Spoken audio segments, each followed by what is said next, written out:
سب کچھ ہوا یہ تو خبر ہے، اخبارات میں بھی ہیں، ٹی وی میں بھی ہیں، سوشل میڈیا میں بھی ہے، خبریں ہیں، ہم سنتے رہتے. اس کا حل کیا ہے؟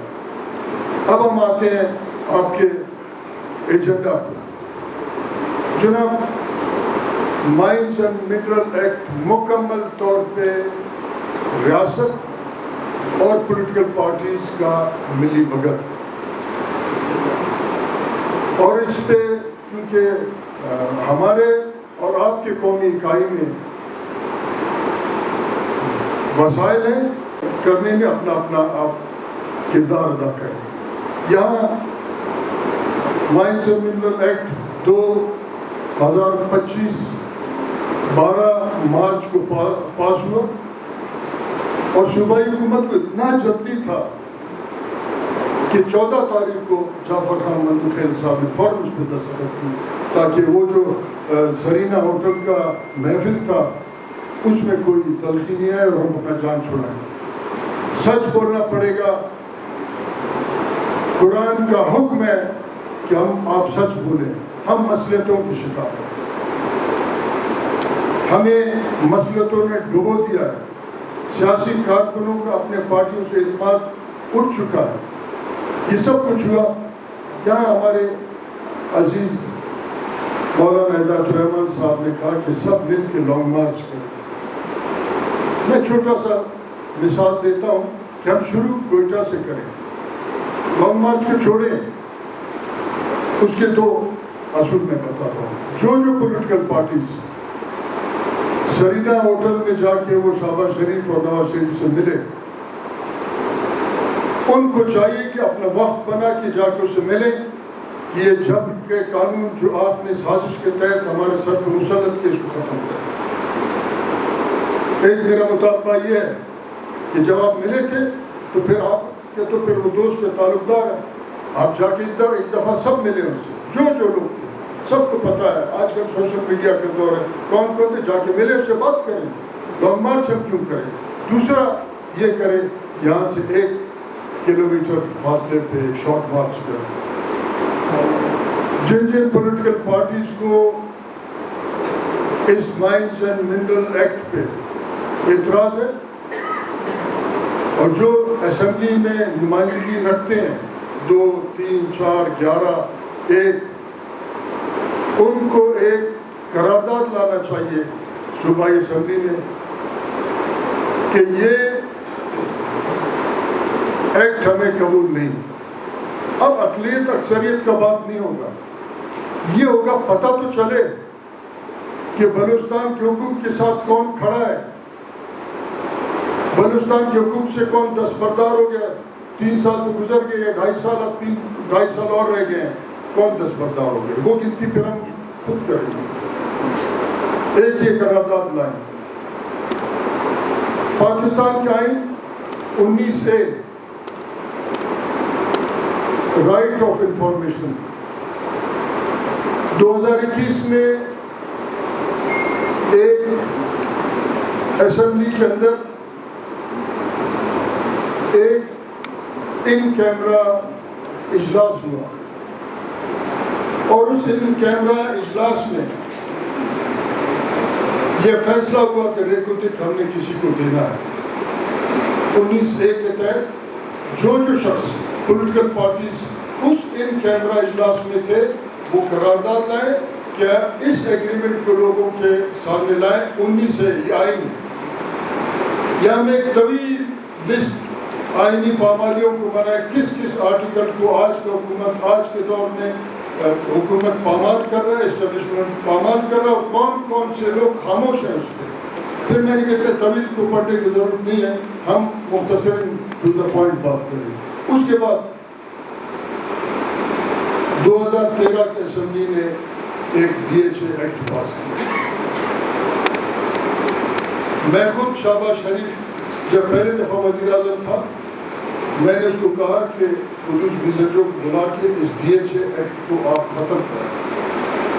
اس نے بلایا اور بات وہیں رہ گئی. میں اپنا فرض اتنا ادا کیونکہ میں پارلیمنٹ میں نہیں ہوں، اور 3 دفعہ مجھے پاکستان کا جو سب سے کرپٹ اور جعلی الیکشن کمیشن ہے وہ مجھے گرانے میں کوئی کسر نہیں چھوڑتے. مجھے مسئلہ نہیں, میں اپنے جدوجہد آگے لے جاؤں گا. میں نے خود کہا اس کے حوالے سے بھی پولیٹیکل پارٹیز کو چاہیے کہ بات کریں, جہاں بھی ریاست کا مرضی ہو وہ الاٹمنٹ کرتا جائے.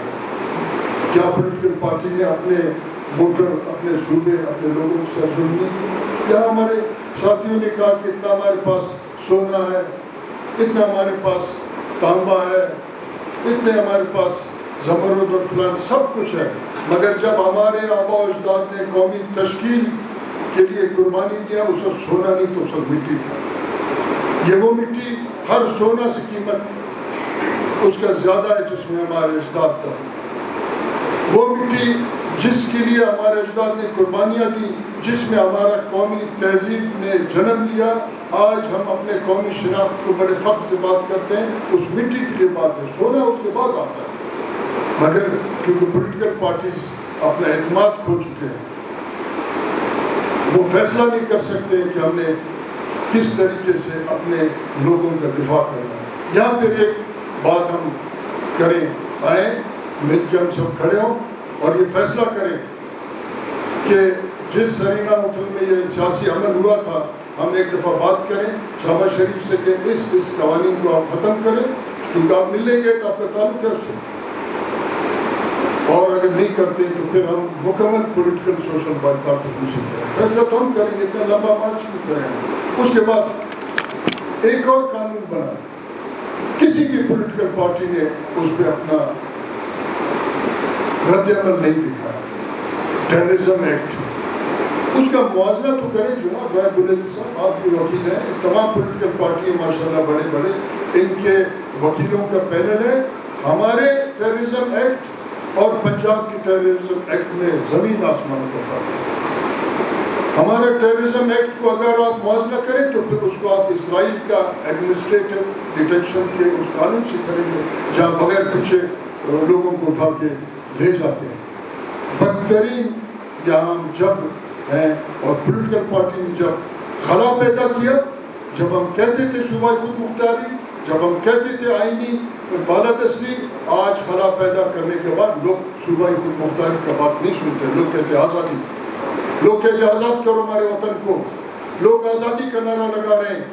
اس کے ذمہ دار ہم ہیں کہ سیاسی عمل کو ہم نے روکا ہے. اس کے ذمہ دار ہم ہیں کہ ہم نے اسٹیبلشمنٹ کے اشتہار سے کمپرومائز کیا ہے, اور وہ اشتہار جو کہ ٹیمپریری ہے. ہم تو مستقل ہیں, انشاءاللہ اسی مٹی میں جائیں گے, انشاءاللہ اسی مٹی میں جا کے دفن ہوں گے. مگر وہ ٹیمپریری جو 10 ویزا کے لیے آپ کے ملک کو بھیجتے ہو پھر امریکہ جاتے ہیں, ان کی سب کو راض کرتے ہیں. اس کے بعد ہم آتے ہیں آپ کے ایجنڈا لیویز.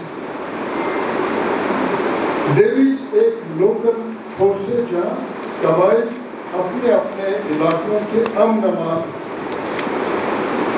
اور کرمنلز کے خلاف اپنے قبائل کی حمایت کے ساتھ وہ کام کرتے تھے. آج سے 30 سال پہلے جمادار لیویز کے پاس ایک چھڑی ہوتا تھا, پورے علاقے میں امن تھا. آج کیا ہوا, وہی قومیں ہیں. آج آپ کا طاقتور فوج پتہ ہے کتنا اس کے گن گاتے ہیں اور ترانے گاتے ہیں, وہ بھی بلوچستان قوم نہیں کر سکتا, کیونکہ سماج کا ریاست اور اس کے ادارے اور اس کی حکومت اور اس کے پولیٹیکل پارٹیز پہ اعتماد اٹھ گیا ہے, وہ اپنے مرضی چلاتے ہیں. لیویز کا صرف ڈیوٹی اور پولیس کا امن امان کا مسئلہ, اس بات میں ذرا کلیئر ہونا چاہیے. علاقے میں چھینا چھپٹی ہو, چوری ہو, کوئی 2-4 برادری قبائل بندر بھی ہے, اس کے ذمہ داری ہے. مگر امن امان کو برقرار رکھنے کا سزا میں لیویز والوں کو پولیس میں ضم کیا جا رہا ہے. پولیس میں ضم کرنا کولونیل ایڈمنسٹریٹو پالیسی ہے. یہ سامراج ہے کہ ہمارے مقامی لوگوں کو وہ ایک تو روزگار سے ہٹانا چاہتے ہیں, اور مقامی لوگوں کا اپنے ایڈمنسٹریشن امن امان میں اختیار سے ہٹانا چاہتے ہیں. مگر جو دوسرا بات ہے, ایف سی کا کیا ذمہ داری ہے؟ ایف سی کا ذمہ داری ہے کہ وہ انٹرنل تھریٹ کو روکے, داخلی سلامتی, یہ ایف سی کا ذمہ داری ہے. مگر داخلی سلامتی کو کہ سزا میں لیویز اور لوکل لیویز جس میں بلوچ اور پشتون ہیں ان کو سزا کے طور پہ نکالا جاتا ہے اور پشتون والے پولیس کے پیچھے لے جاتا ہے تاکہ جو کولونیل ایک مینٹلٹی ہے لوگوں کے ذہن میں ڈالا جائے کہ آپ حاکم اسلام آباد سے لاہور سے آتا ہے. داخلی سلامتی ذمہ داری ایف سی کا, مگر آپ نے بھی اخبارات میں پڑھا ہوگا, آپ نے بھی یہ بات یہ آرڈر دیکھا ہوگا سرکاری کہ ایف سی کو جو ہے کسٹم کے اختیارات بھی دے دیا. اگر صوبے کا اندرونی حالات ٹھیک ہوئی تو ایف سی اپنا کام کرے, کسٹم کے ساتھ اس کا کیا کام ہے. اگر کسٹم کے معاملات ہے, اسمگلر پولیٹیکل پارٹیاں بنائے ہیں, لوگ ان کے ساتھ بڑے ہمدردیاں بھی کرتے ہیں, بڑے بڑے اسمگلر 10-20 گاڑیوں میں گھومتے ہیں. پھر اسمگلر چاغے میں ایک بڑا بندہ ہے جس کا نام صادق ہے, چاغے کا بارڈر اس کے لیے کھلا, تو پھر اسمگلر کا تو کام کسٹم کے ساتھ ہے. مگر ایف سی کو یہ اختیار بھی دیا ہے کہ کسی بڑے جرنیل کے رشتہ دار کو کسی پوسٹ پہ رکھا جائے, بڑا پیٹ بنانے کے بعد پھر لوٹ لاٹ کے پھر وہ باہر چلا جائے. اس کا مطلب یہ ہے کہ یہ باقاعدہ بدامنی ریاستی پالیسی ہے. ہمارا ذمہ داری کیا ہے, قبائل کی ذمہ داری کیا ہے, افراد کی ذمہ داری کیا ہے, پولیٹیکل پارٹیز کا ذمہ داری کیا ہے کہ وہ اس ریاستی سازش کے راستے میں کھڑے ہوں اور اس افراتفری کو روکیں. اور فوج کا کام ایکسٹرنل تھریٹ, باہر سے اگر کوئی حملہ ہوتا ہے اس کو روکیں. یہاں تو وہ سیاست بھی کر رہے ہیں. اب آپ دیکھیں جناب صدر کہ اگر پاکستان میں کوئی وزیر دفاع ہے, خواجہ اس کا نام ہے, خواجہ آصف اس کا نام ہے, اگر وہ وزیر دفاع ہے, اس نے پچھلے دنوں ایک ٹویٹ کیا, مفلوج مجبور وزیر دفاع ٹویٹ کرتا ہے کہ پاکستان کے ایک بہت بڑا تعداد کے بیوروکریٹس وہ پرتگال میں انہوں نے $10 بلین انویسٹ کیا. میں آپ سے یہ ریکویسٹ کرتا ہوں